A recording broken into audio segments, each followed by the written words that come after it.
Since we're trying to keep a lot of the creature comforts of this JK, even though we've slid a hardcore off-road chassis underneath it, in the old days, we'd just cut these holes in the tub and leave it. We don't want to do that. I'm basically going to build some type of interior panel structure to cover it up.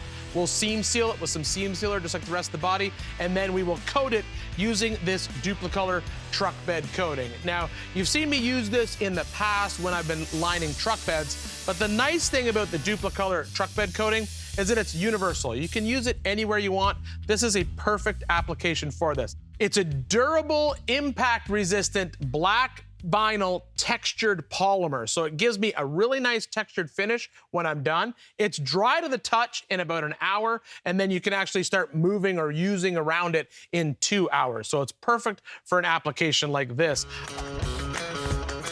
I like it because it's quick, easy to apply, and made for the DIY crowd. Whether you're applying it with a roller, spray gun, or just grabbing an aerosol can, it's a great all-around protective coating that you can use on truck beds, inner fenders, tailgates, bed rails, step areas, and even running boards.